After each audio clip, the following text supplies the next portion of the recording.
All right. What's going on, everybody? Welcome. Welcome. We got 8 people so far. What's up, everybody?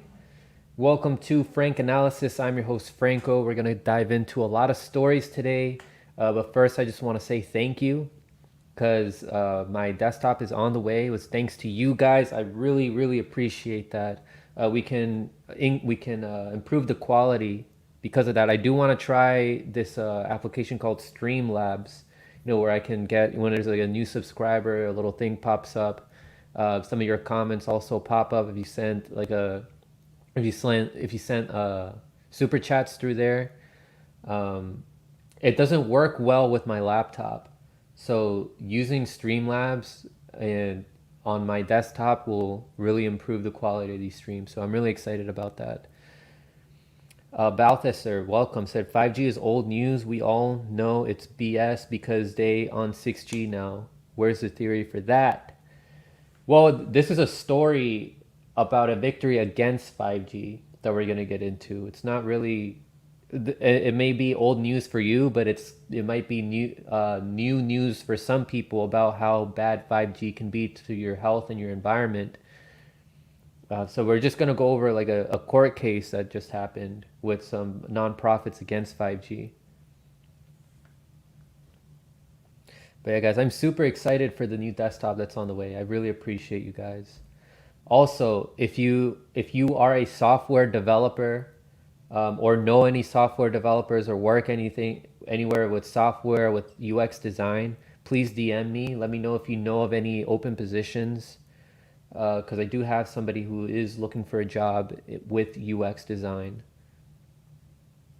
The 6G info, I don't know, Balthasar. I'll look into that. I'll look into that. Right now, I just come across this news about 5G, and I just wanted to do a follow-up video to an interview I had earlier this year regarding 5G.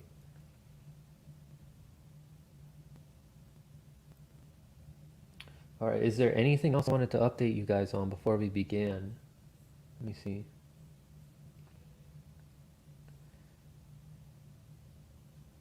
But yeah, guys, you don't understand how much I appreciate the help that you guys did for me. In donating and sharing, um, like my GoFundMe, so that I can, raise enough money for a new desktop. It's really appreciated. I want to give a shout out to Oz from Roar Media, who helped me choose a desktop. That was really helpful.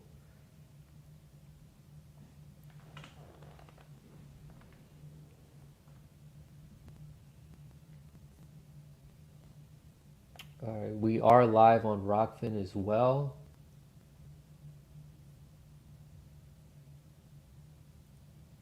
I'm debating whether to make a Rumble account. I've looked up more information about it, and I've seen that Rumble is centralized. There's a lot of it's funded by this guy named Peter Thiel, who Whitney Webb has reported on a lot, and the shadiness behind that guy.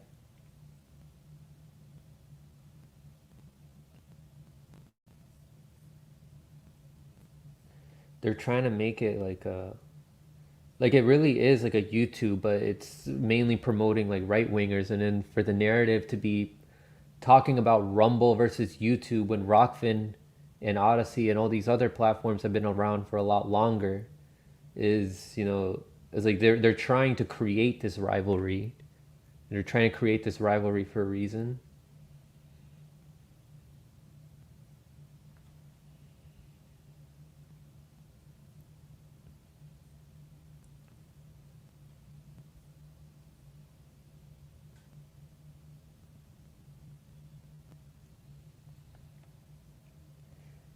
Tommy, Cuomo was destroyed by Biden Harris. I hate the guy, but this is wrong.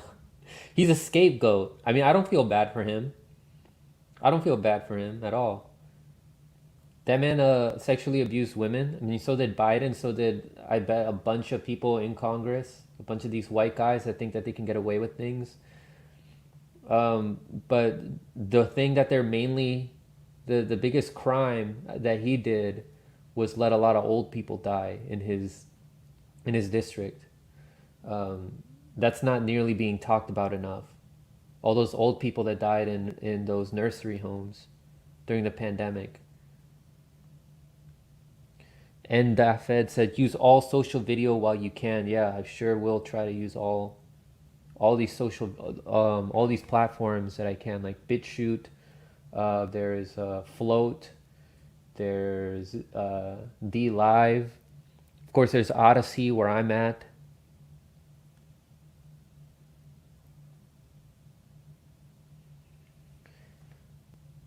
Demon 1800 suicide bomb killed Marines. Like, how could that happen when the Taliban is acting like the TSA?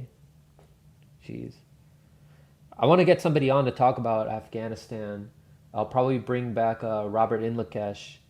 I also wanted to get somebody on to talk about Somalia and the Congo. So if you guys know anybody, let me know, because I try to reach out to TJ Coles, who had an article published on the Gray Zone talking about Somalia.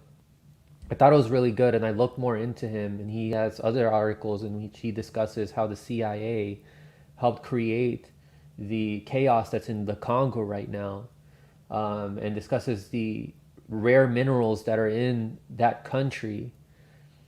Like, it's such a long history of colonialism, which led to where the Congo is right now.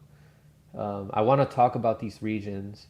So if you guys know anybody who I can bring on, like, I would preferably want to uplift some, knowledgeable young voices. So if you guys know anybody, you guys can reach me in my DMs.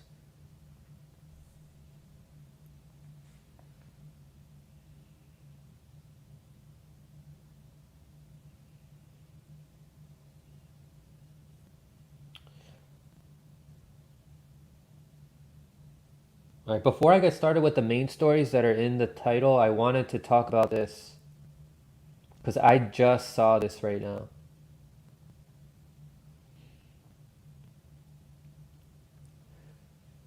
So this is by Ryan Devereaux, and he shared this article of Ilhan Omar saying acknowledge she was asking Biden to pardon Daniel Hale for the drone leaks.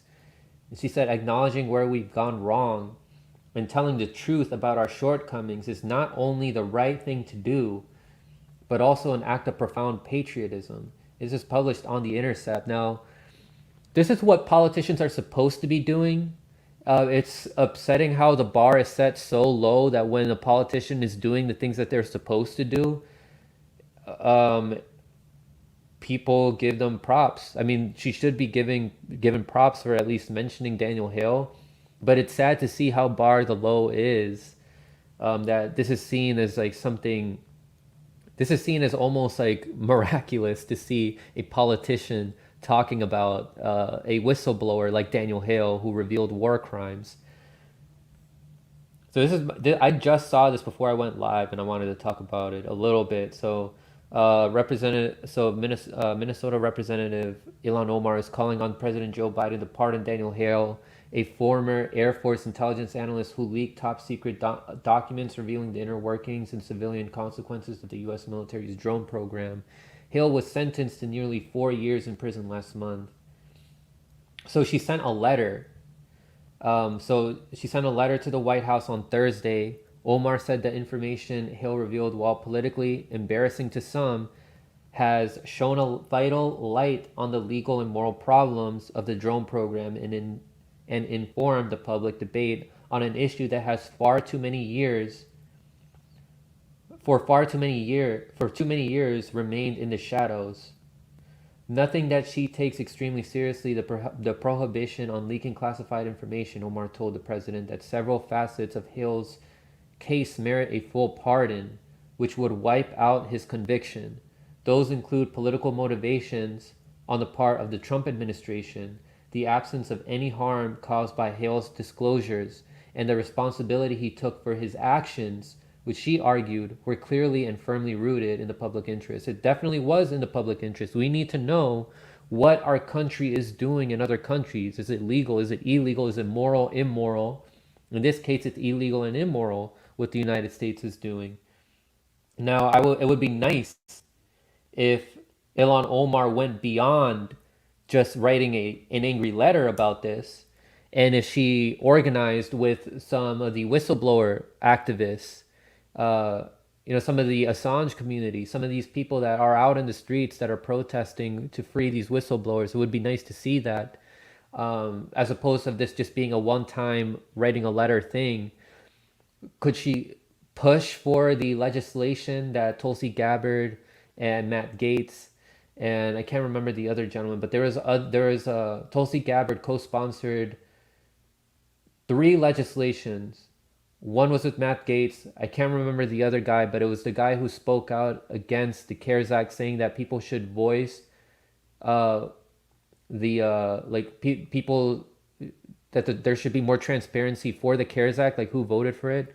Please remind me in the chat if you guys remember who that is. But Ilhan Omar could take this a step further and pressure these politicians by pushing this legislation that was introduced by other Congress people to protect whistleblowers.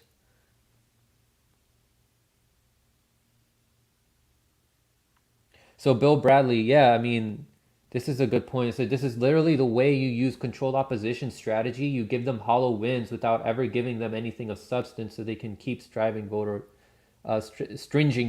along.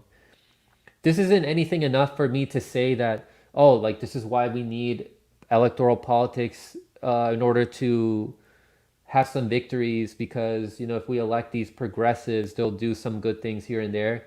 No, this isn't enough for me. This isn't enough for me to promote that, because like Bill was saying, like this is just like little small things to. This is the definition of a limited hangout. Like you reveal some truths while you keep the majority of truths hidden from the public.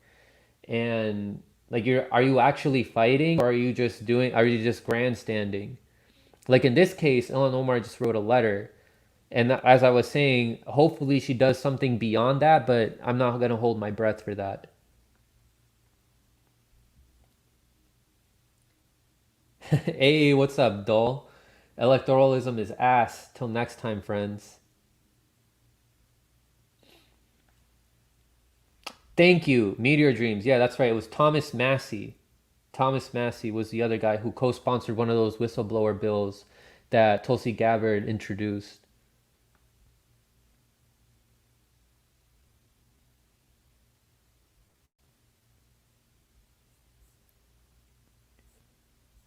All right, well, there you guys have it. Let me know in the comment section what you guys think about this. Do you think that there's going to be any follow-up to this, to what Ilhan Omar did, or you think that this is just going to be it and it's not going to be talked about for a long time?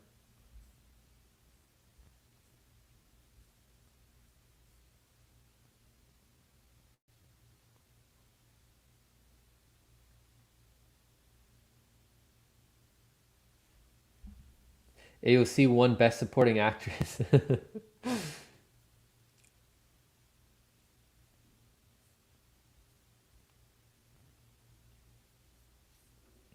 All right, let me check up on Rockfin and see who's commenting there.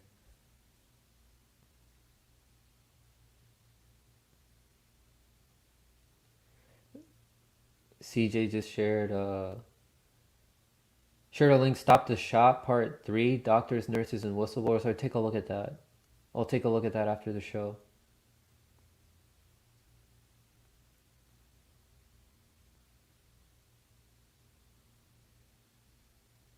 Alex Skull, exactly. Don't ever forget, Cuomo literally bragged about being a capo with Fauci.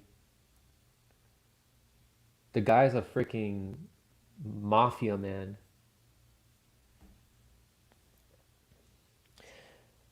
Jordan of the Yellow Brick Road. I can't say I know Elon's intentions, but I'm sure Obama dropped attempts to go after Assange while also knowing Trump or next president was going to pick it back up. Just something to consider. For sure. For sure. I agree.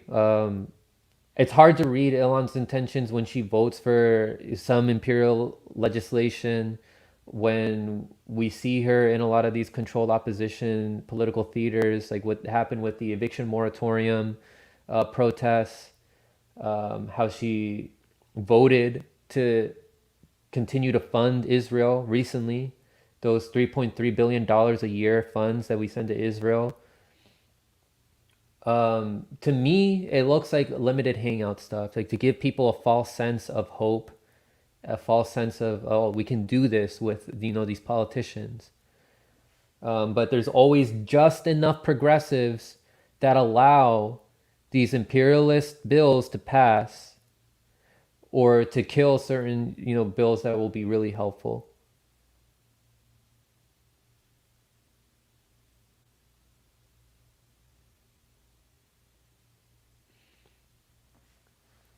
Anthony Talib ran away from me at a constituent meet and greet at a constituent meet and greet yesterday. Oh shit, where was that? Was that in DC?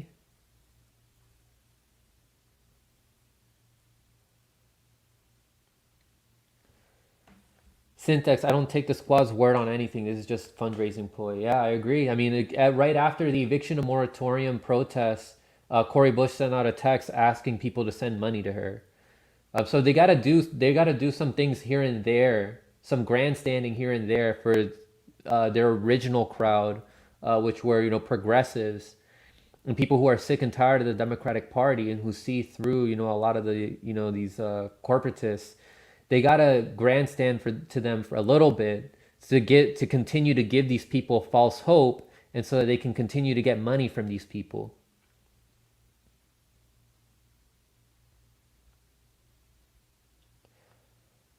Now, one thing I will say I'm really happy about is that people are seeing through, these BS legislations that aren't actually helping us, even though a lot of these, progressive politicians are saying that it's a great, amazing thing.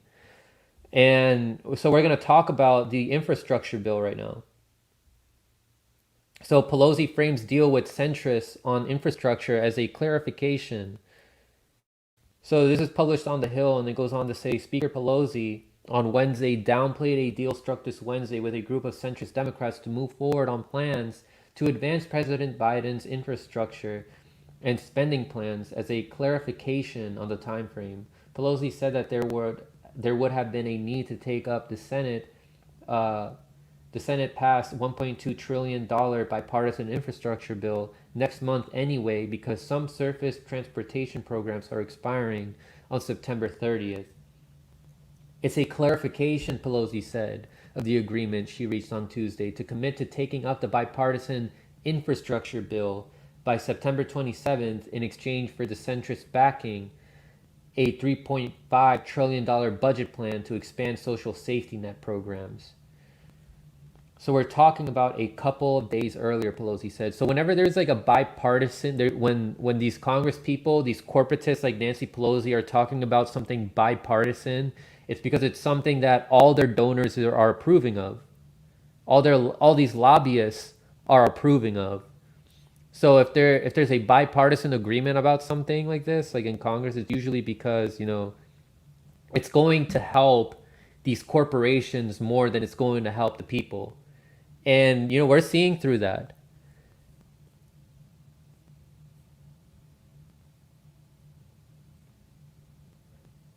So Ryan Grimm and a couple other people are calling out these 9 Democrats who are trying to, blow up Biden's agenda, for fighting to blow up Biden's agenda. They all look like this. So he called them out. Uh, who else we got? Then Invisible Guy said it's probably just a coincidence these 9 House Democrats keep getting support from groups that consistently support Republicans. And then he posted some evidence for that. Now I do got to say, just because there are 9 Democrats or any politicians that want something worse doesn't mean that the current legislation that's trying to be passed is good enough. Like, this legislation is not good enough. Like, we went over it here when I had on Shadow Ban Refugee, Marcus Cage, and Charles Anderson with the Lone Wolf podcast. These legislations, before these politicians, get to read it, these lobbyists, they look at over these bills, they make revisions, they write it, and then these politicians agree to vote for it beforehand. They don't have time to read these thousands of pages. Sometimes these bills are long. They're so long. At the very least, they're like 100 or so pages. They don't have time to be reading all of that in like such a short amount of time, like maximum like 1 or 2 days. I mean, I could be wrong on that, but they don't have enough time to read all over that, and to sit on it and to really think about, whether it's worth it or not, whether it's going to actually help the people. They just vote on it whether their party leadership tells them to do. And if they're going against their party leadership, it's not because they're going to go for the people. It's because they're going for the donors that are telling them to push for something that's even worse for the people and better for, these donors.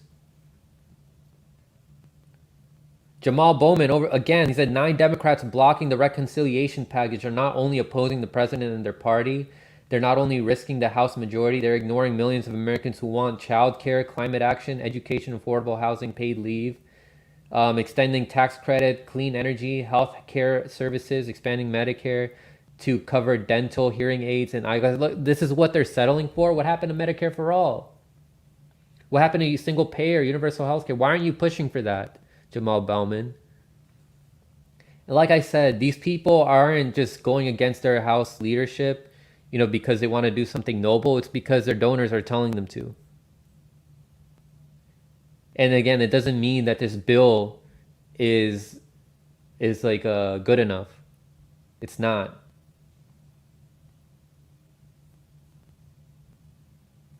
Another thing, and this is what like I was seeing people calling this out on social media. The Convo Couch had a great segment talking about this.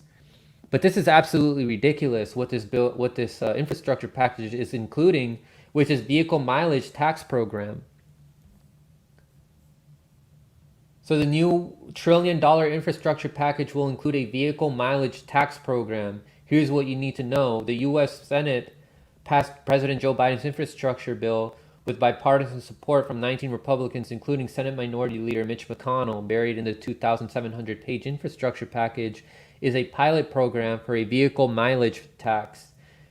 Here's how it works and what it could mean for your wallet. So what is a vehicle mileage tax? A vehicle mileage tax, or vehicle miles travel free, would charge motorists a fee based on how many miles they drive. Simply put, if you drive a vehicle, you would pay money to the government for every mile you drive. The time period can vary, but it's typically a vehicle miles travel fee is measured in a 1-year period.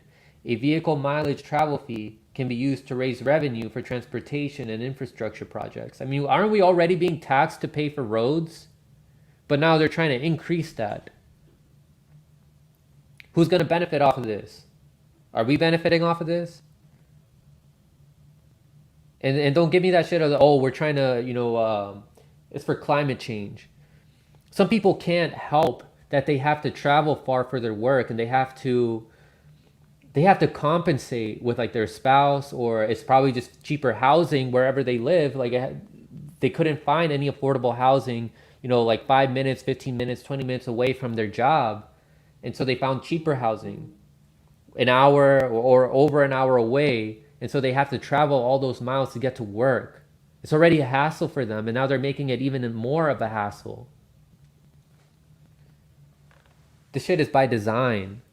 Like, this is like Fiorella hit the nail on the head here when she said that this is criminalizing poverty. Like, usually people who are more comfortable and who have the money can afford to live closer to their job, especially in a highly urbanized city like New York City, like in Washington, D.C., like in Chicago. Like, for example, for me, I have to compensate, with my wife, and to get to my job, I have to travel far away. To get to my university, I had to travel far away. Like, it was an hour drive. Had to wake up really early at 5 a.m. and travel for an hour. My dad had to do that. Like, he had to work he had to go all the way to Baltimore to work. And my mom, she worked, around the city here, like in the DC area. I mean, he also had to wake up early to travel. This is just like 2 examples. And this is within my family. And I'm sure there's millions of other people who have to do the same thing. So what? You're gonna force us to live close to where we like close to these urbanized areas where we work, so we can pay more in housing? Who's gonna profit off of that? So this Forbes article goes on to say, how big is the vehicle miles travel tax? The infrastructure bill includes $125 million to fund pilot programs to test a national vehicle miles traveled fee. National pilot program. This includes $10 million each year from 2022 to 2026 for a national vehicles mile traveled fee pilot program. State and local pilot program. This includes $75 million provided from the federal government to regional, state, and local transportation agencies. The breakdown is $15 million provided each year from 2022 to 2026. Why does the infrastructure package include a vehicle miles traveled fee?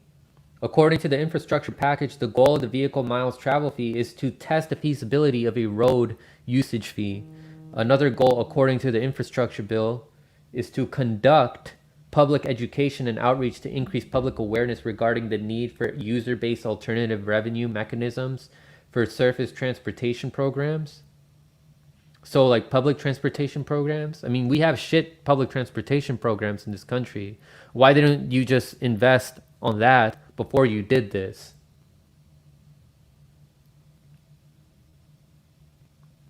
This is crazy, guys.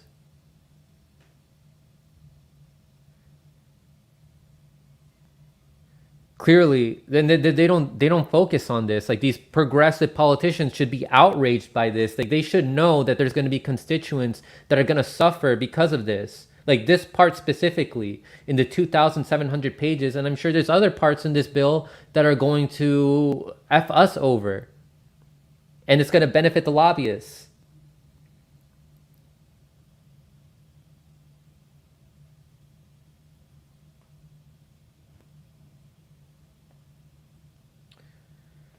So Bill Bradley, the U.S. has a more heavily propagandized population than arguably any nation on the planet. Americans will never rise in the same way as the French. Well, we gotta get the word out. One, like, people are more informed now than before. Like that, thanks to independent media. I mean, the popularity now for these progressives, even though we see through them, at least people are seeing that there's a demand for more progress in this country. The thing is that we need to wake them up and for these people to go to the next step. The next step is seeing through these politicians. Like, the first step was demanding more progress. The second step is realizing that these politicians aren't going to give us that progress.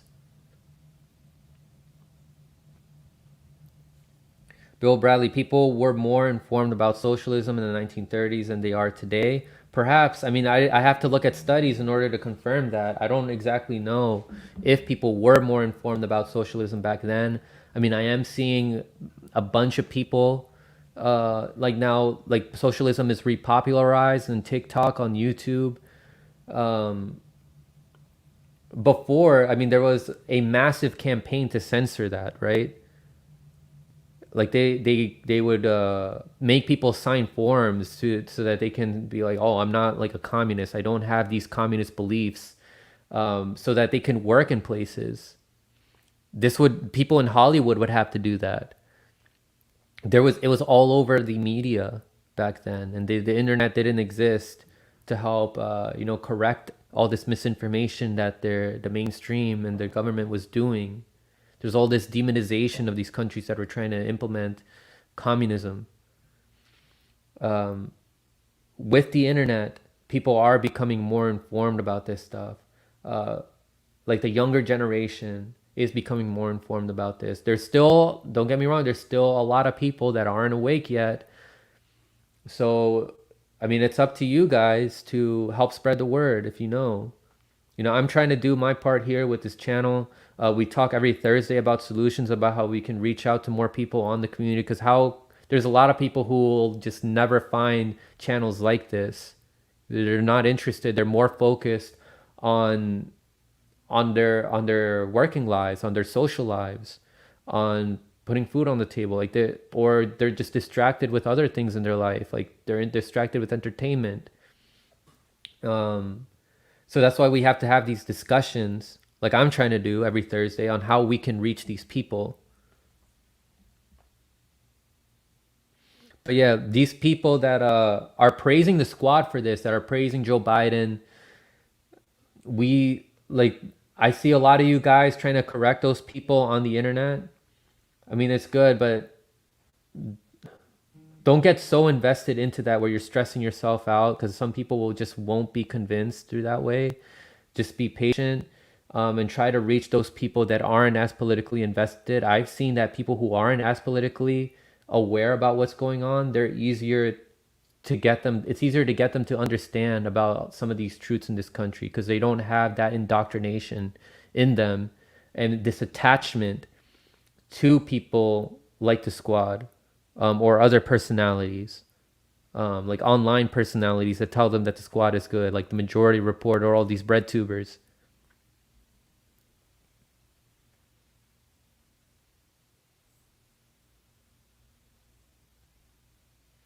All right, let me check the Rockfin comments here. Andrew Watson, the NGO's lobbyists and top 0.0000003% wealthiest people in the world are trying to destroy us fully. Yes, indeed, they are. Ayan, tax the poor because there are more of them, right? Nancy, I think that's true because socialism was more common back then. After McCarthy hearing that all went away. So that was talking about how in the 1930s it was more popular.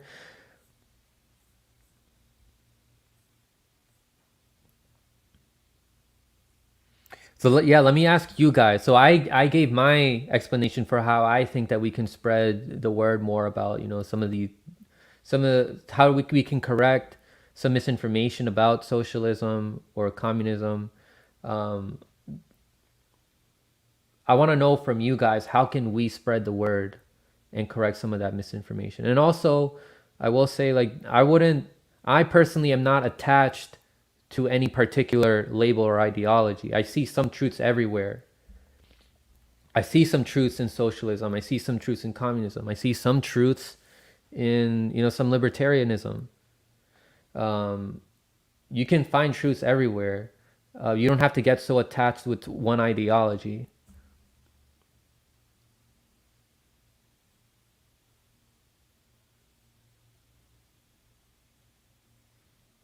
I mean, that's just me. Like I'm independent. I try to view things like post partisanly, because sometimes that attachment to an ideology can blind you to other things.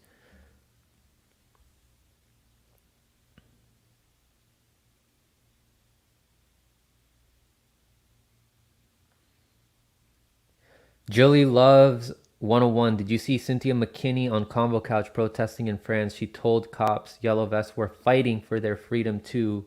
One said, I know. And she went on to say, I'm going to check that out. I saw that they interviewed her. It looks like it was a good interview. Cynthia McKinney is great.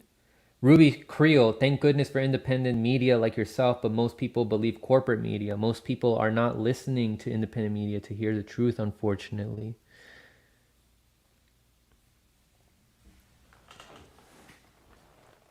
Yeah, I mean, that's why we're trying to discuss here, like, how can we break these people out of this indoctrination that they have?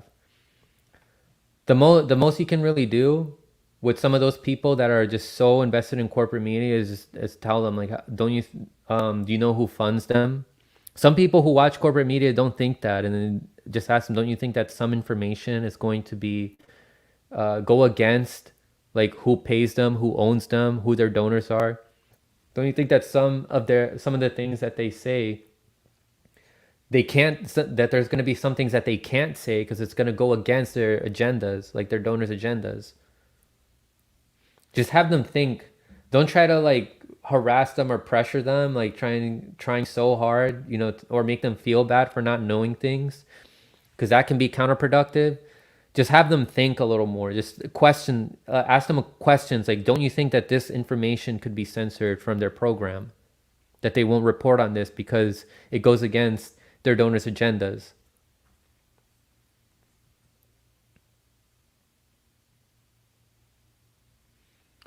ICU breaking news.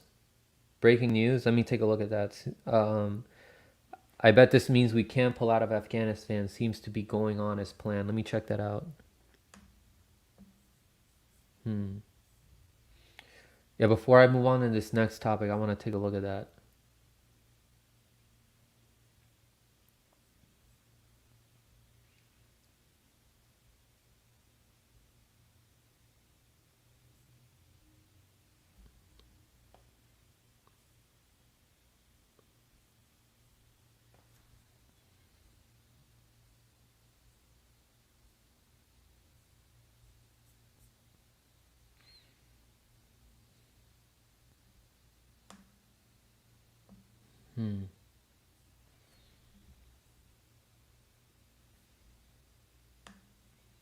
So this just happened right now?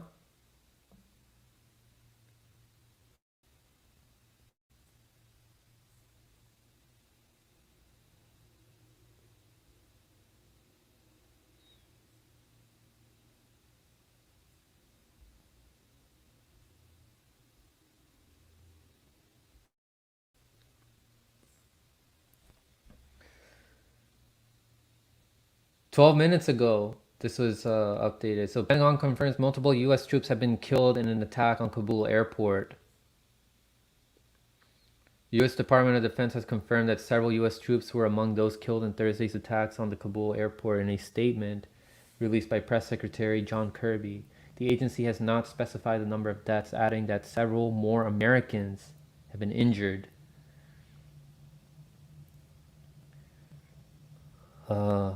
I mean, that's something to think about, like the way that we left and then showing people, all those people that were like attached onto the airplane and stuff.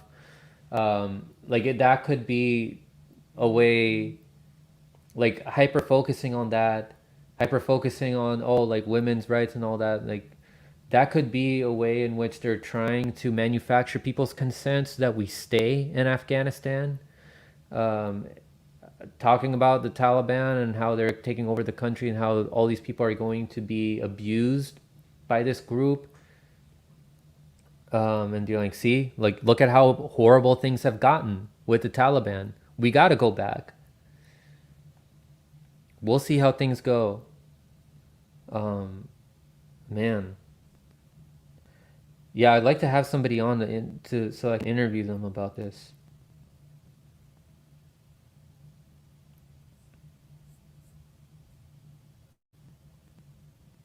Yeah, I'll read up on this more. Thanks for posting that ICU.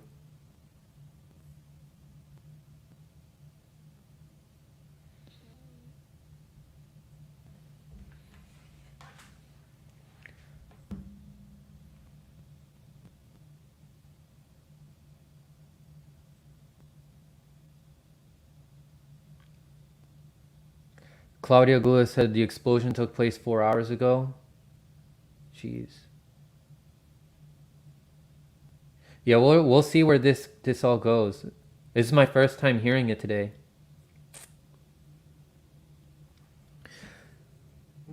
So I just wanna point out, it's sad to see, with this infrastructure bill, going back to that, how a lot of us thought we were so revolutionary by supporting Bernie Sanders. And I just want to show, how far we've come to that. Like, is it that we've gone far, or is it that Bernie Sanders has gone back and become this like reformist or pseudo revolutionary? Or is it both? I mean, Bernie Sanders was just praising the infrastructure bill. He was praising Nancy Pelosi, who's a corporate Democrat. Like, is this where we are? Like, we have to praise these people just because they're not Republicans? I mean, I know the bar is set that low, but it doesn't mean that these Democrats, like, they're still beyond the pale. Like, it doesn't mean that they're great just because they're not Republicans. No, they're still bad. So I just want to show how much of a joke his Twitter page is now, starting with this tweet here. Bernie Sanders saying Congress just took a huge step toward enacting the most consequential legislation for working people since the New Deal. And this is why I put huge in quotations in the title, specifically because of this tweet here. A huge step forward, and then he's comparing it to the New Deal. What are we as working class people getting out of this infrastructure bill? A false sense of hope because progressives are promoting it. And then another thing, the New Deal didn't happen out of FDR's, the kindness of his heart. That's not why it happened. It happened because he was afraid of the working class people who were pressuring him, the working class people who were protesting during the Great Depression. Bernie goes on to say a lot of work is left, trying to imply like, oh, like you guys got to do a lot of work. And that meanwhile, like he's just going to keep doing the same shit in Congress, bootlicking these people, not really fighting for these issues, not working outside and organizing like he said he was going to do. He's not an organizer in chief like how he said he was going to be. But we are on track to meet the long neglected needs of the working class and combat the threat of climate change. How exactly are we doing that? Like, I mean, you're just saying that. I haven't yet to see a single progressive politician explain how exactly we're fighting the threat of climate change. Them just talking about it and mentioning it like a buzzword, using the Green New Deal as a buzzword, isn't exactly fighting climate change. It's symbolism. It's pandering. Let's get it done. And I mean, people were calling Bernie Sanders out here. It said, so this is from at Airwaves. Said, not the huge step forward you claim, Senator Sanders. Very little in the legislation will materially benefit working people. Joe will sign because it benefits the wealthiest donors. I mean, this is what I've been saying on this show, and how a lot of people should be looking at all these issues. Like whenever Joe Biden is for something, it's never going to be because that's what the people want. It's because that's what his donors want. And Bernie Sanders should know that. I mean, he's been with them for decades. He knows how his colleagues operate. He knows that they do the work for their donors and not for the working class people. And so he's just, I don't know if I will say given up, because looking at his history, Bernie Sanders has voted for a lot of imperialist policies. I just think that when he was running for president, I don't know. I don't know what his motivation was really. Maybe he thought he could do some good that way. Maybe he thought that he could get some good things passed while he's like the president. I don't exactly know. Like I'm starting to question more how much of it was for selfish reasons. But I mean, some good did come out of it. Like people became more awake. Like it was a gateway for me to be more aware about this stuff, but it doesn't mean that we should just settle there and stay attached to Bernie Sanders. Like this is like, we have to keep moving forward and evolving. And so I'm glad that people, like at Airways are evolving and calling him out for that, so that other people can see and so that they can evolve. Mostly observing or back from the block, reporting, that part of the infrastructure bill that talks about the vehicle per mileage user fee.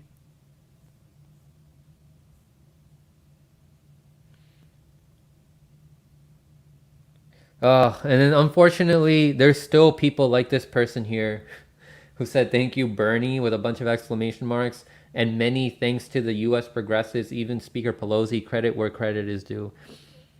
Yeah, unfortunately, there's still some people that are indoctrinated that are thinking that this is an amazing thing. We just have to keep hammering in these people's heads. how these bills are never going to be, helping the people in full because they all get approved by lobbyists. We're not going to get anything. And as long as it's going to keep helping the lobbyists, they're just going to keep getting more and more powerful as we become more and more weak. More power is being taken away from us over time. And then it happens so gradually that people don't even notice. And then we settle for crumbs and celebrate the crumbs like this individual here is celebrating for crumbs. Yeah, I mean, unfortunately, there's still a bunch of Bernie simps here thanking him.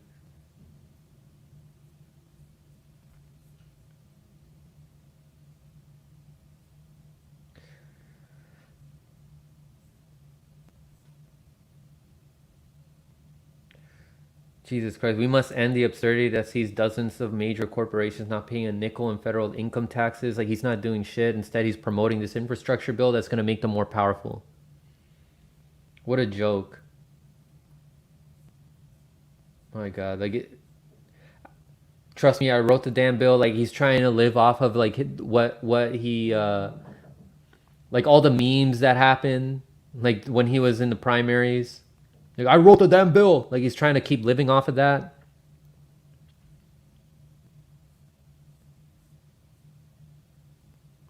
My gosh, man. We must restore the faith of American people in their government, that we see their pain and we respond to that pain. That we have the courage to take on powerful special interests. He's not doing that shit. This is a pivotal moment in American history. We must meet this moment with bold action, and he's not doing anything. Oh man, let me know what you guys think. Not only do corporations not pay taxes, they get subsidized. Some BS shit libs think tank in control of his Twitter account. I mean, these are the people who are around him, right? And they influence the way that he thinks. But again, like, he was, since like the 90s, making amends with the people he was supposed to be fighting against, the corporate Democrats, so that he can keep his position as an independent politician, as an independent congressperson, and then a senator. Like, read Bernie the Bomber's Bad Week, or I can't remember exactly the title, but it goes over how he made a deal with corporate Democrats so he can be an independent, and so that if he prevents third parties from running, if he helps the Democrats by helping to prevent third parties from running, and if he votes like a Democrat and votes for these imperialist policies that Democrats want, like bombing other countries, which Bernie Sanders has voted for, he could keep his position as an independent. In a way, that's giving people false hope and be like, oh, look, see, we have some independence. So it makes me question, was he always like this and he was just running for president for selfish reasons? Or did he have some kind of change of heart where he said, no, let me try to change things, and then he got really influenced by the people around him, like his interns, his staffers, who are all these shit libs, who are so indoctrinated and who think mostly about their career? I mean, I'll conclude that at the end of the day, Bernie Sanders did mainly think about his career and just his career, instead of paying the price that, people who go all the way and become, criminals to the state. Because if they see an actual threat, they'll do everything that they can to take them down. I have to conclude that at the end of the day, he was a careerist the whole time.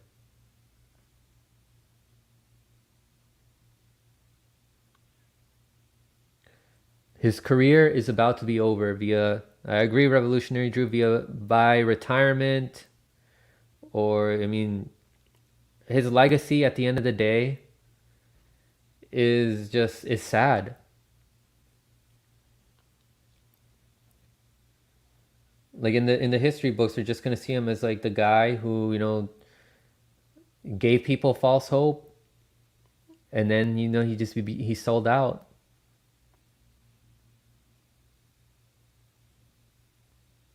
I mean, that looks really cowardly.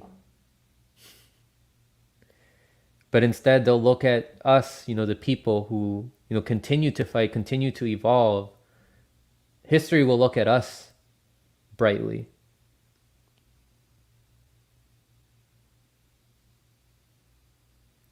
Someone's dissing my lucky hat.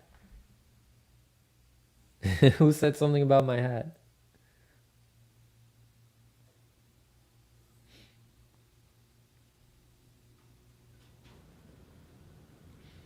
But yeah, guys, feel free to if you wanna send some friendly donations through Rockfin, that'll be very much appreciated. I'll read some of your comments. In the meantime, I'll read some of the things that you guys are posting here.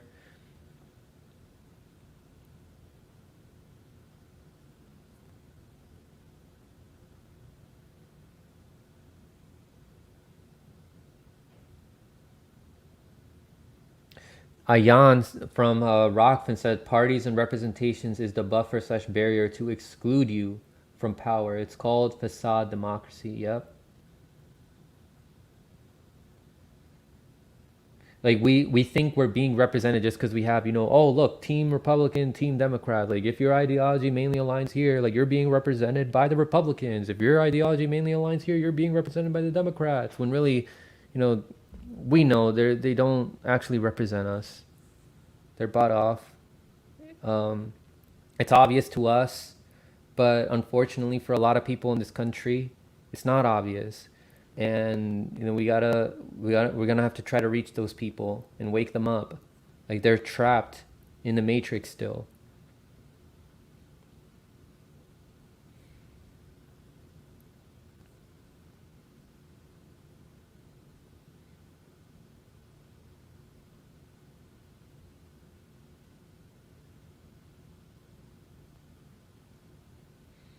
And so Chad Wilson, what's up, brother, says the establishment won't be nice on Bernie after he's gone.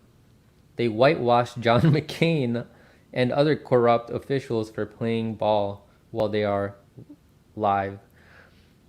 So it's going to be interesting to see whether history is not going to be looking at Bernie kindly, like by us, or as our society keeps evolving and becoming more conscious, they're not going to be looking at Bernie Sanders in a good way. And also, the mainstream media, these corporations, these corporate politicians, they're not really going to be looking at Bernie so brightly either, is what Chad is saying. So at the end of the day, he's not looking good for anybody except for some of his simps who are stuck and attached to Bernie Sanders because they got this huge, feeling of happiness of being heard, back in 2016, and they're attached and they want to stay there rather than evolving. Those are the only people who Bernie Sanders is looking good for and good to.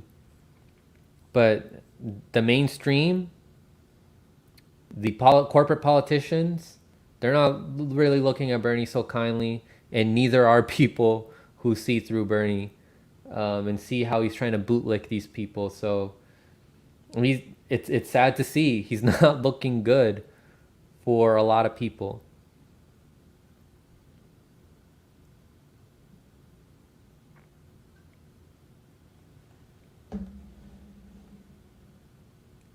It's really unfortunate, but I mean, at least he was a gateway to leading you guys eventually to channels like this and to the community that you guys are all a part of. In the independent media sphere, on Discord, etc. Speaking of Discord, you can join my Discord, and the link is in the description. I have some people here who could probably share the link as well, so you guys can join. But online communities where you can share information, get to know people, leads to on the ground communities. You can organize events, or you can discuss how you can help inform others in your community, and be less dependent on these corporations. You can opt out of the system with your community. I'll be back, guys. I'm just gonna go real quick to grab a drink of water, and we'll talk about the next story about 5G.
All right.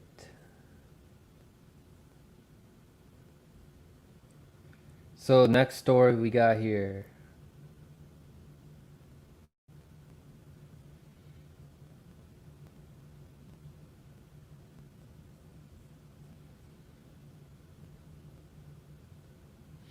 All right, so this is some good news, regarding 5G.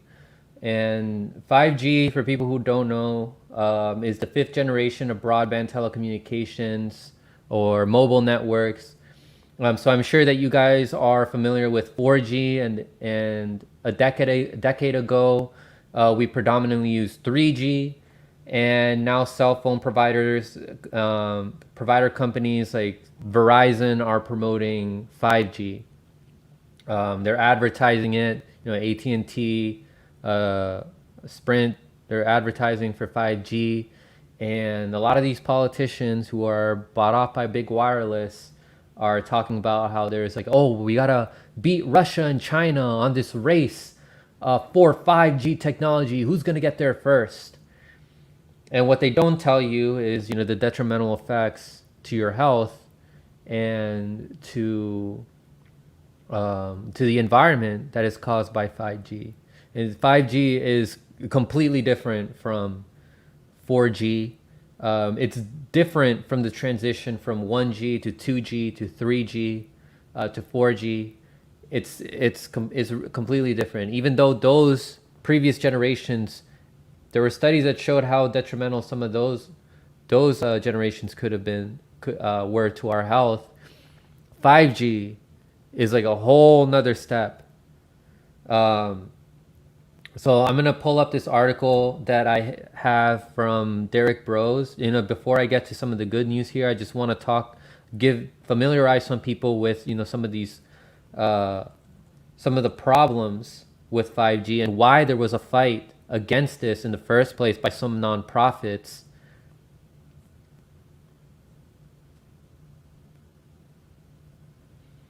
So this is on Mint Press News. I can share this article to you guys in the chat. So the switch from 4G to 5G is a change unlike those of previous generations. One notable difference is that 5G technology uses much higher frequencies, ranging from 10 to 300 gigahertz. Currently, 4G wireless systems operate on 700 to 2700 megahertz. 5G is using millimeter waves, which do not travel far and are easily blocked by trees, buildings, and walls. Due to the nature of millimeter waves, the FCC, the Federal Communications Commission, has stated that for 5G to operate successfully, it will require the installation of hundreds of thousands of new cell sites, towers, and additions to existing infrastructure, and also to build, these new towers and infrastructure. They'd have to obtain some of these rare earth minerals from the global south or from the Arctic region or via deep sea mining. Thus, this is what the Great Reset and the Fourth Industrial Revolution that Klaus Schwab is promoting. That's what they want to do. This 5G technology will also be used to ramp up more surveillance. Now, for more information on all that, I interviewed Derek Bros and I shared to my community tab to you guys yesterday that interview. If you guys can check out, it was really informative. I highly recommend it. We also talk about some solutions, and we talked about his Freedom Cells project, which is about community organizing. And we talked about the health and environmental problems with this, how it's understudied, and how there isn't any conclusive evidence to show how safe it is, even though some corporations and politicians will tell you it is. And there is a myriad of scientific evidence showing how it can be damaging on this site called the Emf Portal Archive. So let me show that to you guys here. Oh, but first, let me share this article to you guys here, because I said I was going to share that to you in the live chat. And here we have So this is the EMF Portal uh, site, and it links to a bunch of scientific articles for you to get more information about this. All right, there's so many pages. Like this is all from 2021 alone in the first page. And then I do want to show you something else that I took a screenshot of from this site, because I had a tough time finding this.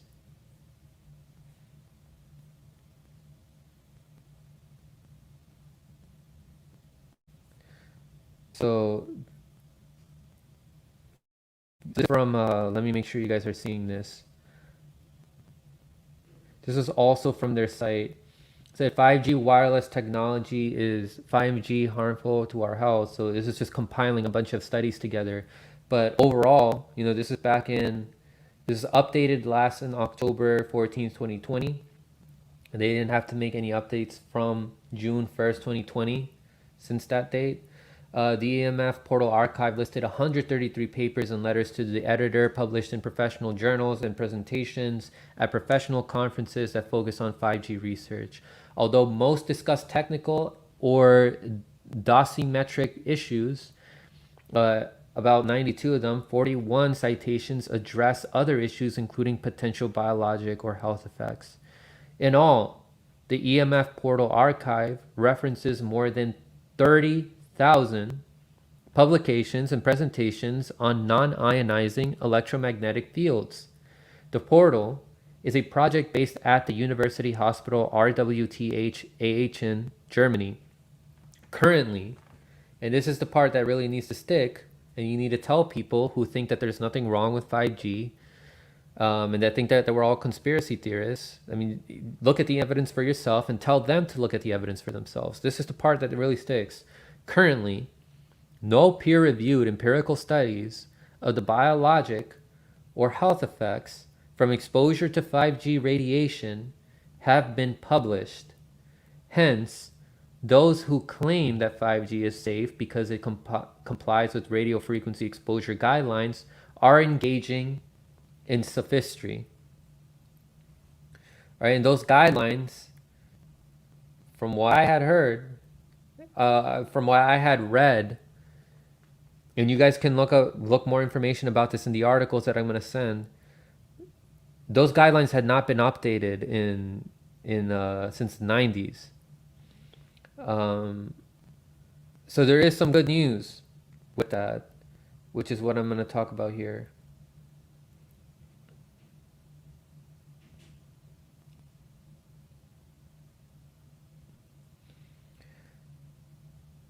All right, so let me share this also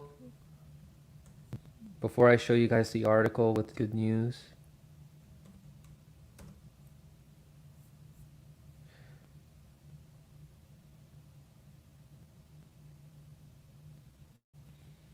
So Derek Bros followed up on the 5G story.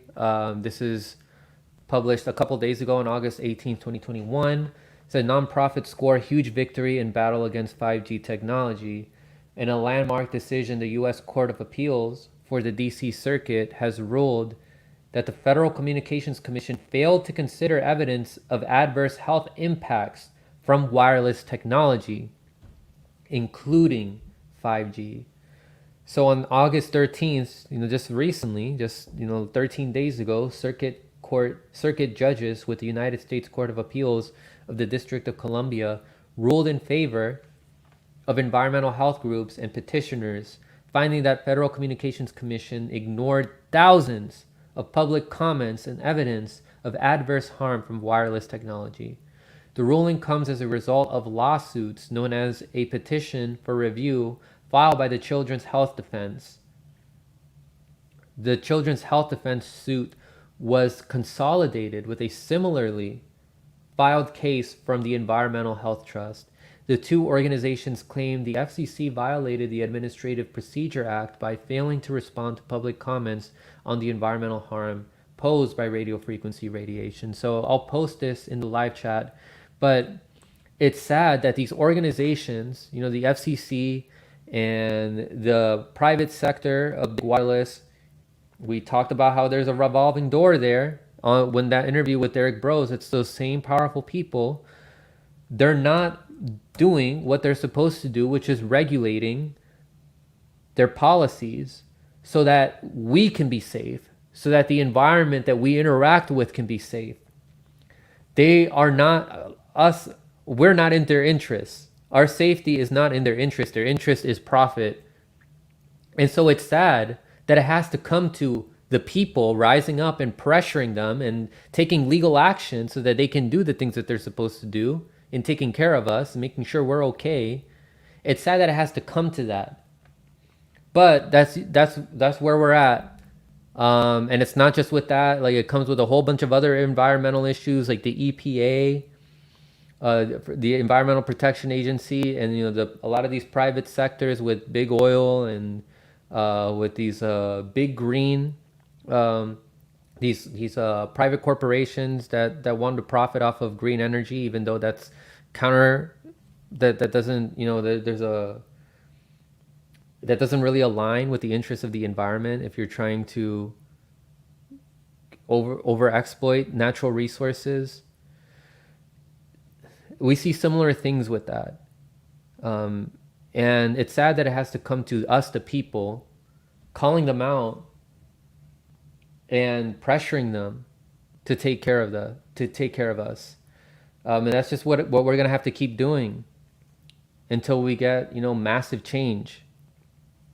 In the meantime, we're just gonna have to organize with our community. So this is a, what do I call it? Like a good a story we can learn from, that by organizing with your community and taking legal action, and by having and by collaborating with organizations like the Child Health Defense, or other organizations that are looking out for us, via these collaborations we can sue the public sector like FCC and Big Wireless, so that they can stop destroying our health.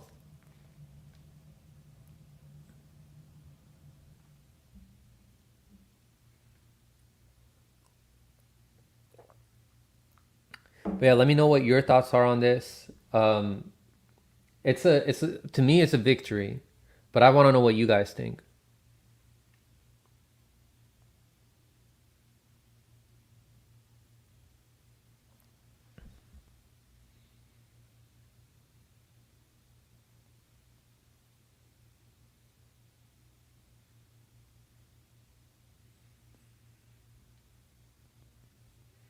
All right, we got some donations here on Rockfin and Albert. Thank you very much. Said always learn something from you. Thanks, Franco. I appreciate that, Anne.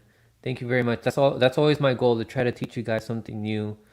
Not just like what's new, like in the news, but also to try to give you guys, some tips on how we can have some solutions, to motivate you guys to try to inform other people, and so that you can to know your community, and try to organize with them so that we can be less dependent on these corporations. How we get to that, we discuss on Thursdays via these solution panels that I have with audience members, which you guys are welcome to voice your thoughts as well. Eventually I can have something more concrete, written out for you guys on a good plan for how we can take significant money away from these corporations. These are solutions outside of electoral politics. Shadow Ban Refugee, what's up, brother? Said much, always appreciated. I'm finishing that bill on Saturday, Sunday when I got the time, bro. I don't know how you do it, man. You go through these bills that are like thousands of pages long, and you find like all these pieces that are that we need to know about, how it's going to cause harm to us. So it's great that there are people like you, Shadowban, and like Ali Alexandra, who go through these many thousands of pages, reading it, torturing yourselves. But I heard that you have fun with it. I'll read some of those pages, But I have a lot of things going on, and a lot of other working class people have a lot of things going on, and they don't have the time to be reading thousands of pages. Um, I mean, it's not our job. We're not the politicians. We're not the Congress people that are going to vote for it. They should be reading it. Uh, but I mean, it's great that there are other people out there that do read it and call it out and tell people, look, it's right here. Read this part right here. Look at how this part of the bill says that it's not going to, like, that they're going to be taxing us, or they're going to, give us fees, like, instead of actually helping us. Noah Fence, thank you very much. Hearts and kisses, Frank. Please keep fighting the good fight. It is appreciated. Noah, I really appreciate your donation. I can't do it without you guys. You guys are amazing. I said earlier during the stream that I'm beyond grateful to you guys for helping me, with raise money for the new desktop, which will improve the quality of these streams. I want to use Streamlabs, which I can have add more, it improves the quality of the streams. I can have your comments pop up on screen if you donate via Streamlabs. Like, the transitions will be more smooth, the audio will be more smooth. Um, Things will run a lot faster and better, with better resources.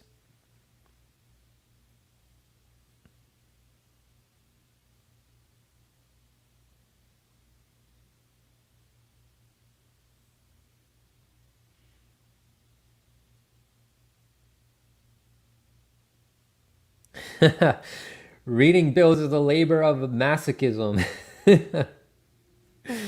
Bro, like, yeah, it's I can imagine how torturous it is, man. You're just reading these boring ass bills. It's also depressing to see how there's like nothing in there that's going to substantially improve our lives. But I mean, it's important to do, and the people who are paid to do it aren't doing it. These politicians, they just vote for it. Their party leadership or their donors tell them to vote for it.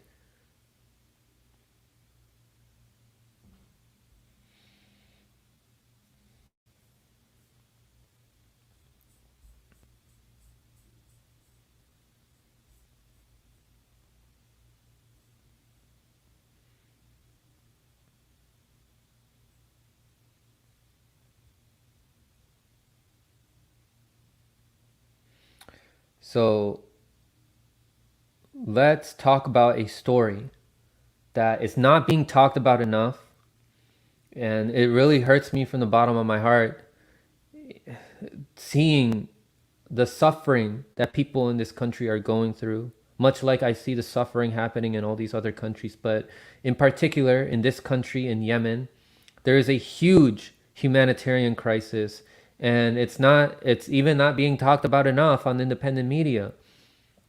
And the US is giving money to Saudi Arabia, which is which are undergoing a war against the people in Yemen. There's sanctions on the people of Yemen. They can't receive medicine. They can't receive food. There's a cholera outbreak on top of the COVID outbreak that's happening there. There's these pictures of children who are dying of hunger. There's preventable diseases, but they just don't have the resources or the medicine to help cure these diseases. So there's an article here that was published on Mint Press News, and it's called "Manipulating Dollar Rial Exchange: Rate Saudis and U.S. Double Casa Yemen's Staple Goods." So this is under the category "The Forgotten War." Yeah, it is almost forgotten. Not enough people are talking about it. I mean, the farthest I see some independent channels go is like, yeah, there's something going on in Yemen, but then they don't go deeper into what's actually happening. If you guys know of any people who I can invite on to talk about this, I would love to. But I mean, there's so much that a lot of these foreign policy journalists who I have on, we talk about Syria, which is important as well. We talk about Palestine, but we can't forget about the other struggles that are happening either, such as Yemen, and such as what's happening in regions of Africa, like Congo and Somalia. But what I wanted to talk about from this story is how there are people in Yemen who are rising up. So thousands of Yemenis held rallies in cities across the country, demanding hunger not be used as a weapon by Saudi Arabia and the United States in order to bring the locals to their knees. It doesn't matter who we have in office. We didn't vote fascism out with Joe Biden. Look at what is currently still happening, which is why he doesn't deserve any praise for quote unquote pulling troops out of Afghanistan, when really he's just doing what his donors tell him to do. That's always going to be the case for Joe Biden. That's always how he has operated in the 40 years that he's been a politician. But it takes people, working class people, to rise up and challenge their oppressors and fight against their oppressors in order to get changes to happen, actual changes to happen, not relying on these people in power to have a change of heart. We have to pressure these politicians. Could it lead to a change of heart on them if we pressure them? Maybe, but regardless, nothing will happen unless we rise up. And when other countries are rising up, we report on that. And especially when our country is playing a part in oppressing those people. So aid in Yemen, the prices are skyrocketing. We can't feed our children. They are starving, Sahir Abu Salim, a government employee and a mother of 5, said as she participated in a protest in Aden against Saudi Arabia and the government of ousted Yemeni President Abdul Mansur al-Hadi. The protests took place at the Aden port this week in the wake of a recent decision by the Saudi-backed government in Aden to raise the US dollar exchange rate for major life-saving goods. Now Sahir and her husband are struggling to feed their family in the coastal city where the price of staple rudi loaf of bread has soared 250% in a month. Its portion halved in size. When the U.S. State Department expresses its concern over us, this means that it will deal a new blow to our hungry stomachs, she said. Isn't that ridiculous? Like the U.S., they talk about how, oh, like, look at these people suffering in these countries, we need to help them. But then they're like, let's help them by making their situation worse and giving them sanctions. And then like the price of food goes up on top of that. It's insane. It's insane what these bloodthirsty maniacs that we have in office are doing. In the recent development, the oil-rich kingdom has raised the US dollar exchange rate used to calculate customs duties on essential goods that enter Yemen, a country grappling with what the United Nations says is the world's largest humanitarian crisis, with millions facing famine. The decision, which has been adopted by the ousted president's government, has quickly been put into effect and has doubled customs tariffs for major goods and products that enter from the ports controlled by the Saudi-led coalition. In the wake of the Saudi decision, the price of the essential goods has been doubled, particularly in Aden, Hadramaut, Al-Marra, and all southern provinces occupied by the Saudi-led coalition. In Aden, prices of oil, sauces, vegetables, and fruits have more than tripled. The hike in duties from 250 to 110 Yemeni rials to the dollar applies to basic commodities such as flour, sugars, cooking oil, rice, milk, fuel, and medicine. Like these are the basic foods that these people can have. And we have enough money in this world to end this problem. We have enough money in this world to end homelessness and hunger in other countries, in the whole world. But we just won't do it because we live in a really effed up world in which just a few people, 0.0000001% of people, it's just very few family members who run everything, families. They prevent this from happening because they want to be the only ones that can live lavishly. Like there is enough resources, if it's the right kind of resources, for all of us to not be hungry, to have a good life, and to focus on more important things like understanding consciousness and spirituality. Like we can't focus on those things because people are don't have their survival needs met, and so they can't. If they don't have that, they're not even close to achieving their happiness that they need. And we're in this country that is playing a huge role in causing this mass suffering. And so it is, in a way, like it is a responsibility of ours to try to raise awareness in this country and to urge and pressure these politicians, these bloodthirsty maniacs, to stop, to stop funding Saudi Arabia, to end these world wars and to get out of them, and not to be settled for crumbs. Like we have people like celebrating for these crumbs that we're getting with the infrastructure bill. We have people settling for the crumbs that we get, like when we, barely pull out of places like Afghanistan, even though there's still going to be a U.S. involvement there. We have a long way to go. And we have to, like, that's how we stand in solidarity with these people. And this point was brought up, I can't remember where, but I think it was in regards to when we were discussing Palestine.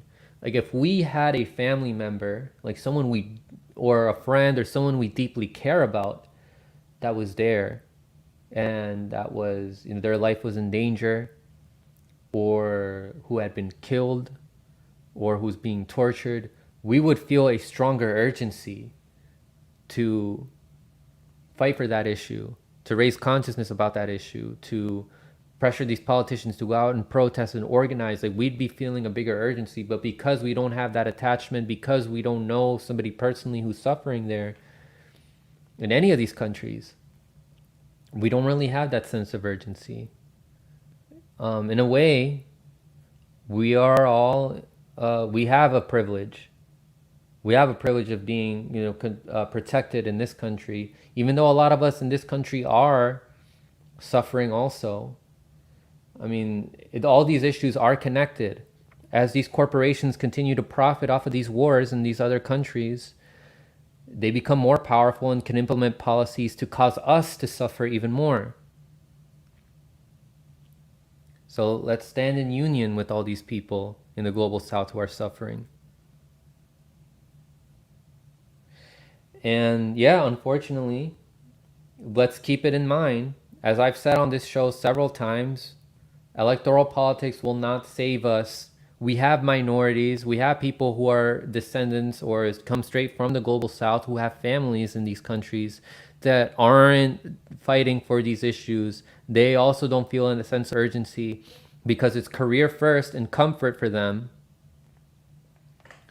And, we're all, like, our safety, helping the people suffering in the global south is a distant second for them.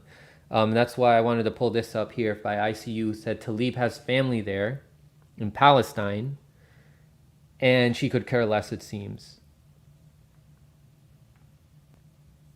Like it's insane, right? It's insane how, and this point needs to be driven to people. Look, we have these people that should be feeling this urgency, and they're not actually fighting like there is an urgency to get out of these countries and to to pressure these politicians to get all these billionaires or create enough money to end hunger, to end world hunger, to end world homelessness.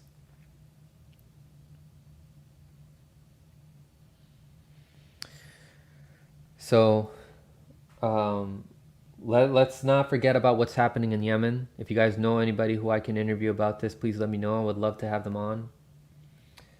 And prayers or good vibes, whatever it is you believe in, let's send them out to those people who are suffering.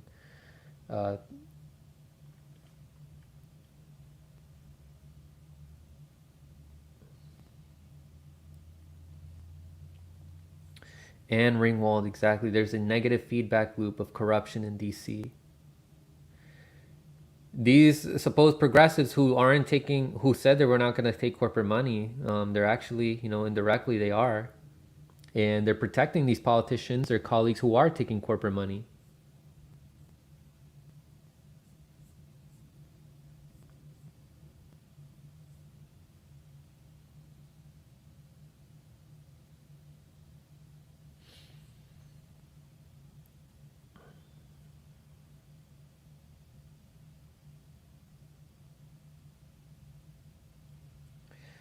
So Bill Bradley says today the middle class is white collar and comfortable. I think it is more than correlation as to why we have more problems creating a unified worker movement. Yeah, unfortunately, these people, these Jen Perlmans, they're comfortable where they are, and they don't feel like they have to fight. And then when other people try to urge them to fight, they're like, no, no, no, no, no, like, uh, you don't have to do so much direct action. Just vote for me, or just keep voting for those people. That's how we can get changes done. Vote. We can do these things. We can do these things like super peacefully. Just go outside and just hold up picket signs. That's not enough. We have to do more than just serial protests, like going out, like, yeah, this, don't get me wrong, it's a start, but we have to engage and talk to people and raise their consciousness. Tell them, explain to them about the problems, explain to them about how their consent is being manufactured via the mainstream media, how it's bought off by these people that profit off war. Tell them, just look at the commercials. Look at the commercials when you watch news from MSNBC or CNN or Fox News. You see Raytheon, Bowen commercials. Tell them about that. And be like, do you think that they're going to give any news that's going to be, that's going to go against their agenda? Of course not.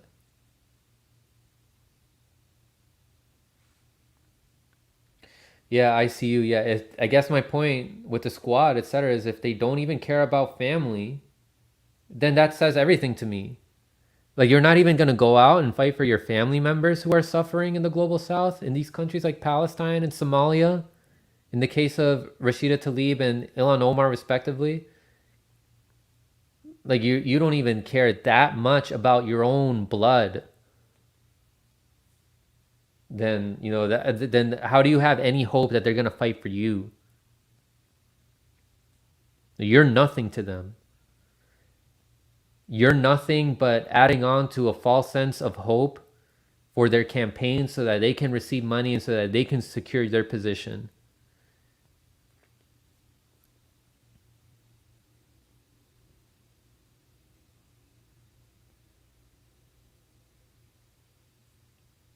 Mariana said, I think the biggest point that most people don't get is that the US was never supposed to be in the Middle East. So many people can't understand the depth of the lies. Not only that, like our presence there exacerbates things. Look at how Afghanistan was doing prior to US intervention. Like, look at how Chile was before US intervention in the 1970s. Same with all these other South American countries, these African countries. Like, they were prospering before there was any US or Western involvement, and then things get worse because they're going to become, they have so many resources that they can first become competitors, and then they become countries that are more successful than the United States and all these European countries. The advantage that these European countries had in the 1700s, 1800s is that they had better weapons at the time. And rather than helping these countries develop to help their people out, they selfishly killed those people off and used it and profited off of their resources. And that's still going on to this day. Colonialism has not ended. Imperialism is alive and well.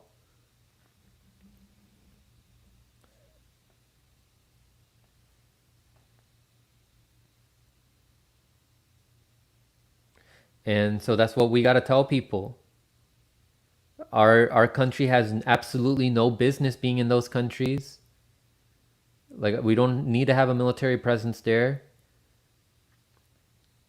If we left them alone, they would be a lot better off. They would figure things out. They'd fix their problems, and they'd prosper.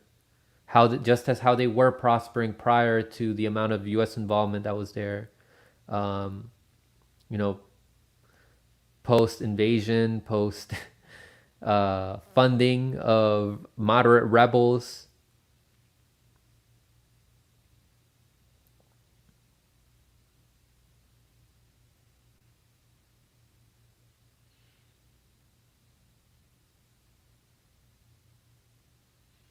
Adkid, how do you propose to bring about changes? Well, that's what we discuss here, every Thursday. But also, what I tell you guys is if you join online communities where you yourself will benefit by exchanging information and getting to know people, you will find people that live close to you. You can organize events with the people that you meet online, and you can engage with people who are out in the street, just passing by, talk to them, raise their consciousness. We discuss every Thursday more effective ways of how we can do that. Like we can have flyers with information and where people can get their resources from, because a lot of these people, they will never, in the internet even, they will never come across channels like this, or journal outlets like Unlimited Hangout or The Gray Zone or Moon of Alabama. They'll never come across that. So you have to get out of your comfort zone, organize with a few people, or even by yourself, and you just have a conversation with them and tell them about the fundamental problems of this country, how the corporations have everything bought off. Just be patient. If there's some things that they say that's just misinformation, like you see that they're misinformed, be patient with them and just tell them about the fundamental problems, and you be like, you know what, yeah, but you know what, like there's this issue right here, the corporations have caused that to happen. Just give them something to think about. The more people there are doing that, engaging with the masses, that will lead to a domino effect. If one person that you talk to becomes informed enough, they will pass that information on to the next person.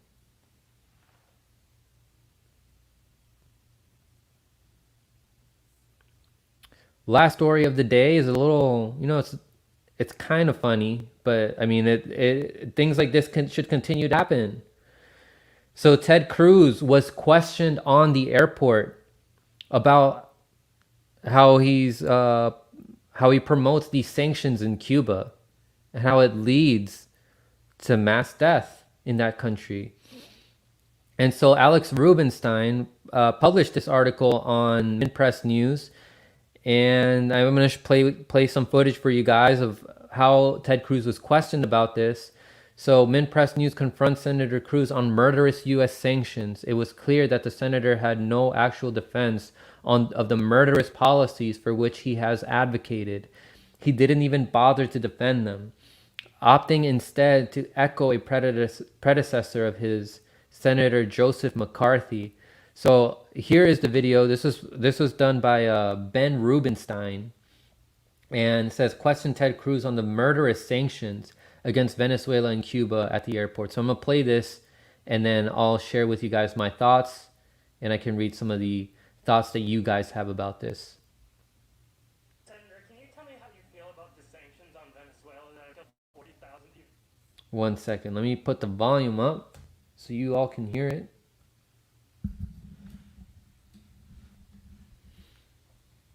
Senator, can you tell me how you feel about the sanctions on Venezuela that have killed 40,000 people between 2015 and 2017? Good to see you have a good representative. So how many more deaths are you going to justify? So I think that you're defending the neuro socialists and horrific. But what about all the children who are dying because of U.S. sanctions? You know what? You just give it a rest. If you want to defend communism. Do you not care about the dead children because of sanctions? Hold on, you got it. Thanks, buddy.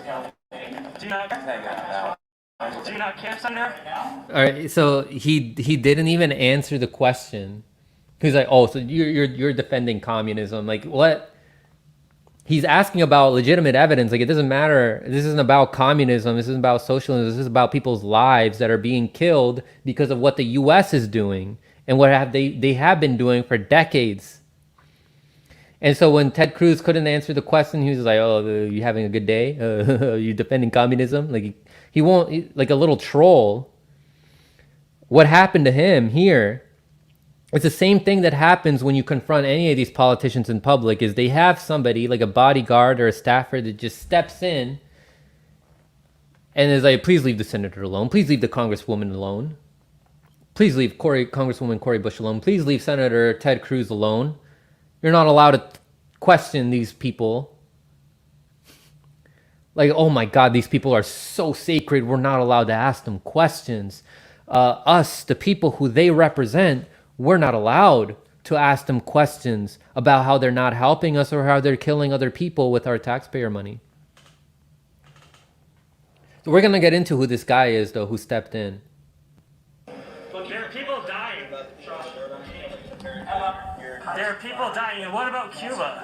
We're hanging out now. What's your name? Jeff Rowe. Jeff Rowe. Senator, can you tell me? That was so funny. He's like, "We're hanging out now." And he told him straight up, it was like, Jeff Rowe, or whatever his name was. Jeff Rowe. But there's something significant about that guy that was discussed in this article. But this is what you should be doing. All of us should be doing this. If we ever run into a politician, don't be afraid to question them. Don't be afraid to question them. This is how you expose them. You have a phone, pull out your camera, ask them the hard questions. If you run into AOC, if you run into Cori Bush, if you run into Nancy Pelosi or Chuck Schumer out in public, pull out your phone, start recording, and ask them a question.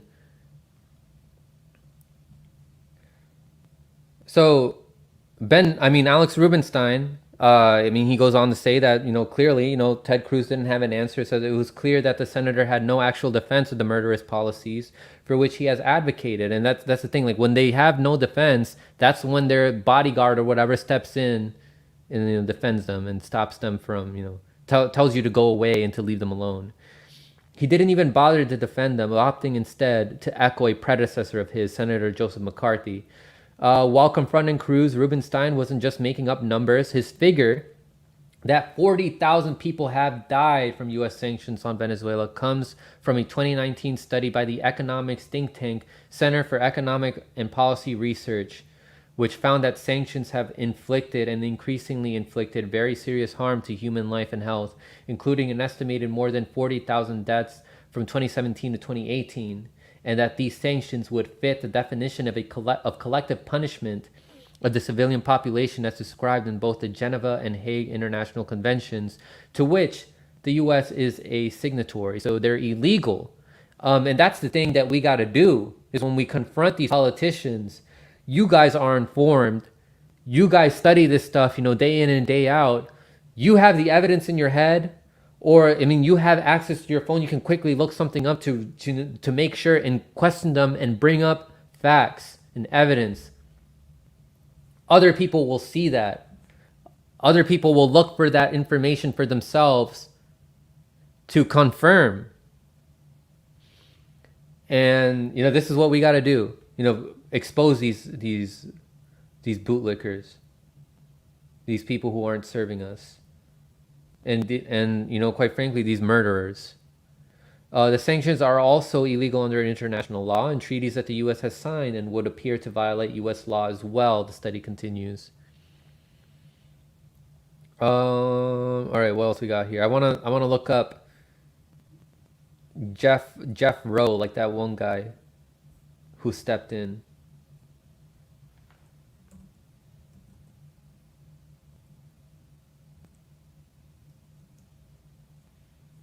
All right. So Robbie Yeager, he looked into this too, and I'm gonna have him on as a guest next week. Hopefully he'll come on. I asked him what day is best, but anyway,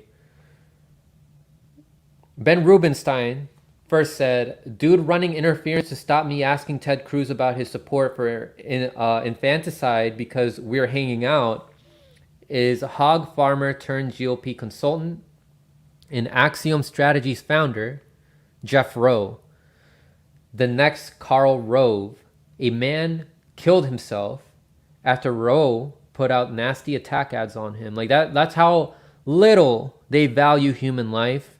Like they put out ads, like if you stand in their way, they'll put out attack ads that will ruin your life, that could lead to suicide. They don't care. They don't care because what's mainly important to them is their own career, their own success, having, their comfortable life where they can show off that they have all these yachts and properties over here and beautiful mansion over there by the lake. They don't care about human life. And so Ben Rubenstein put up this information about him.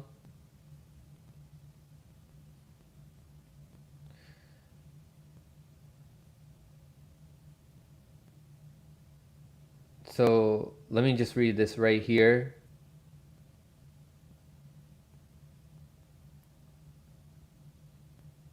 So it says Casey political consultant Jeff Rowe rides out backlash to Tom Skewich suicide. So you can read up more information on that. But Robbie Yeager then went on to show us how since the 2016 cycle, Axiom Strategies has made $38 million plus working for several GOP candidates and state parties. Ted Cruz has paid the firm $4.2 million during that time, making him one of the firm's largest customers. So you can find more information on that on Open Secrets, but like that's literally what these guys mainly care about. Like these are their babies, their think tanks, their organizations where they can profit off of human suffering. That's what they care about. Very little, even when you present them with facts. I mean, Ted Cruz, you're killing people. Look, here's scientific evidence showing how the sanctions that you promote are killing people. He doesn't give a fuck. He just says he's like, oh, you're defending communism. Capitalism has killed way more people than communism, Mr. Cruz. Imperialism has killed more people than communism. So I mean, that's what you guys got to do. Call these people out. I'm really glad that people like Ben Rubenstein are calling out these politicians, much like how Max Blumenthal was calling out what's his name, the freaking Russiagator, the Democratic Russiagator who was at the eviction moratorium protests. You guys can do that too.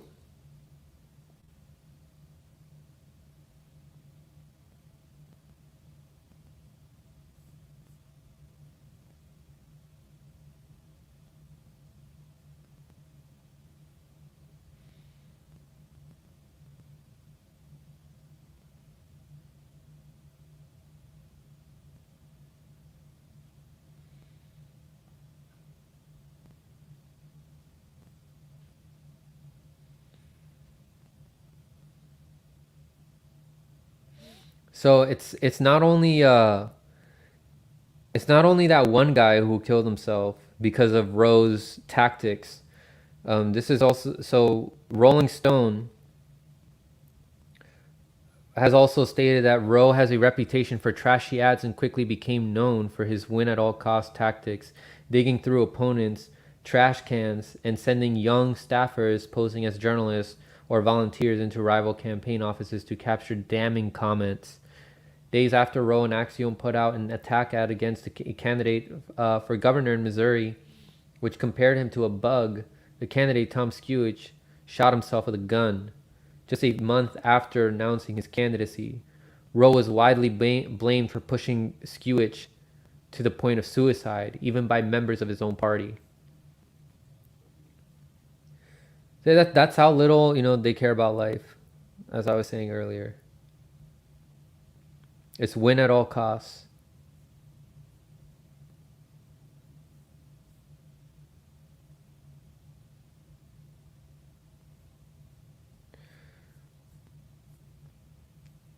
But yeah, guys, those are all the stories that I have for you guys today. If you guys have any comments, let me know here. I'll hang out just for like a couple more minutes. If you have questions for me or anything, I'll stick around. But that's all the stories I wanted to talk about today. There will be more that I can talk about next week. On Sunday, I'm going live with some of the Fred Hampton leftist members. I'm excited about that. We can talk about reparations. We can talk about Fred Hampton, the Black Panthers. I'll have other questions set up for them, but it's going to be Sabby Sabs, RJ, and for the first time, I'll have on JB Font and Nick. So that makes, I pretty much have had all Fred Hampton members on except for Rome and Hair of the Dog.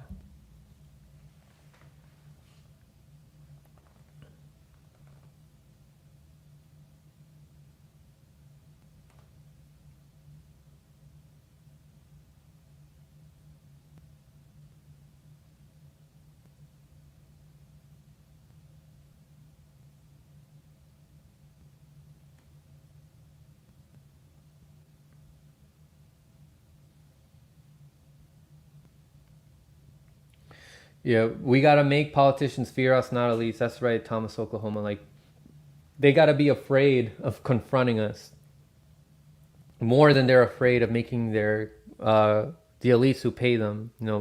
We have to make them more afraid of us and afraid of those people who give them money. Right now, they don't care because, they're like, whatever, I'm getting paid by these people. But if we get enough people to know about their shadiness and all that, they're not gonna get enough votes from us. We just have to keep bringing the fire to them, keep making them feel afraid.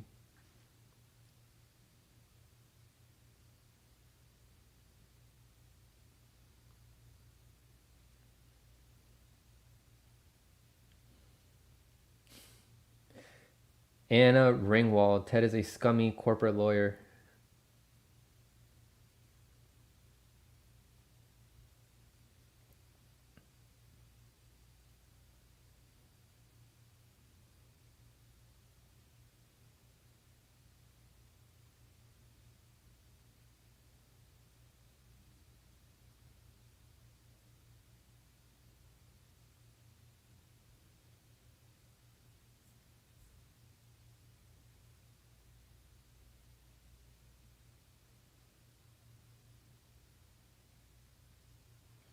So AdKid said, we only need 1% of the USA population to unite and actively demonstrate outside of politicians' offices to be scared of us.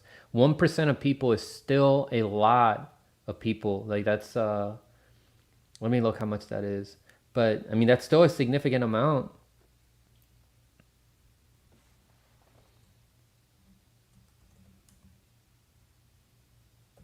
And like I've been mentioning, like domino effects, like 1% of people, if all of them try to raise another person's consciousness like that, and then we keep expanding from there, then those people try to expand other people's consciousness, like that extends exponentially until it reaches the entire population.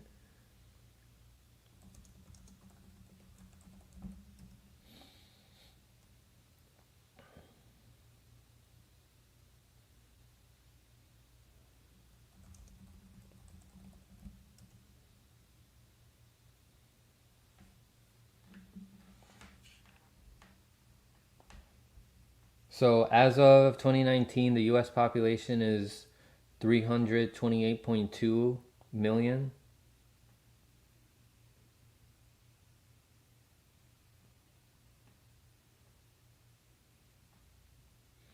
So I mean 3%, I mean 1% of that is still like, that's 3 million people. It's a lot of people.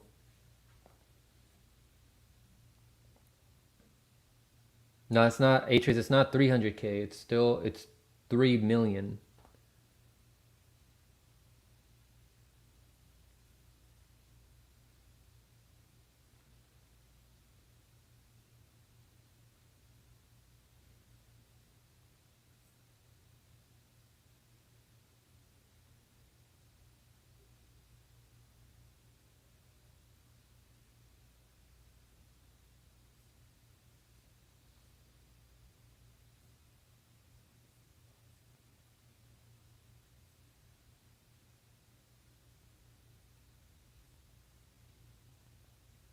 All right, guys, I'm gonna head out, but I just want to thank you guys again for all the help that you guys do. I can't thank you guys enough for helping me raise money for the new desktop.